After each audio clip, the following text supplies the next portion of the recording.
একটি সরকার প্রতিষ্ঠিত থাকা অবস্থায় বিরোধী দলের কাজ হচ্ছে গিয়ে সরকারের বিরোধিতা করা। সেই বিরোধিতা কোথায়? সংসদে, রাস্তায়, মিডিয়ায়, সর্বত্র জায়গায় সরকার দলীয় বিরোধিতা করাই বিরোধী দলের কাজ।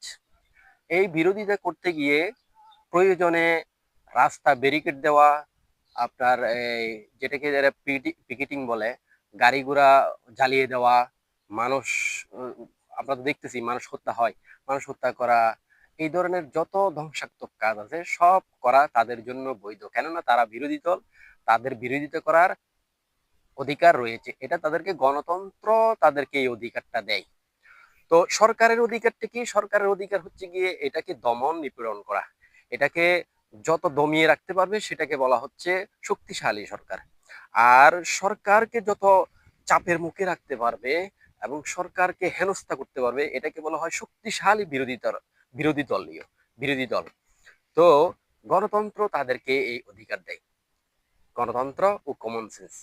আমার কমন সেন্স বলছে এই বিরোধিতার কোনো মানে নাই। এতে জনগণেরই ক্ষতি হয়, জনগণের বিন্দু পরিমাণ কোনো লাভ হয় না। ধরুন একটা সরকার সুন্দরভাবে রাষ্ট্র চালাচ্ছে, বিরোধী দলের কাজ হচ্ছে বিরোধিতা করা, কেননা বিরোধিতা করছে সে ক্ষমতায় যাওয়ার জন্য, সে কোনো ভালো কিছুর জন্য বিরোধিতা করছে না। দীর্ঘদিন ধরে যে সে ক্ষমতার বাইরে ছিল তাই সে বিরোধিতা করছে।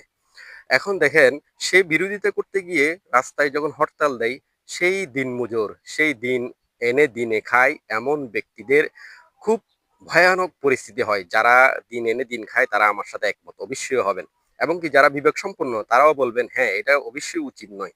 দেখেন, গণতন্ত্র তাদেরকে হরতাল করার অধিকার দেয়। এই হরতালটা কখনো কখনো তারা মানে টানা 2-3 দিন 4 দিন পর্যন্ত দিয়ে থাকে, যেটা আমার বয়সে আমি দেখেছি কি পরিমাণ ধ্বংসাত্মক কর্মকাণ্ড তারা করে থাকে।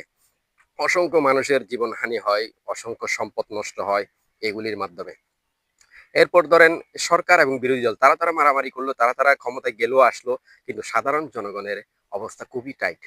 সাধারণ জনগণের জিনিসের দ্রব্য মূল্যের দাম বৃদ্ধি পেল, তারা কর্মসংস্থানে যেতে পারলো না, তার চতুর্দিকে কি একটা ক্ষতিগ্রস্ত হয়, কিন্তু সেই ক্ষতিগ্রস্ত ব্যক্তিদেরকে কেউ কি ক্ষতিপূরণ দেয়? আদৌ দেয় না। এটা আমার সাথে অবশ্যই অবশ্যই 90% লোক একমত হবে। তো দেখেন, এই অধিকারগুলো দিয়েছে গণতন্ত্র। গণতন্ত্র এমন একটা বিধান, সে আপনার সমস্যা তৈরি করে আবার সমস্যাটার জন্য ওষুধ নিয়ে আসে।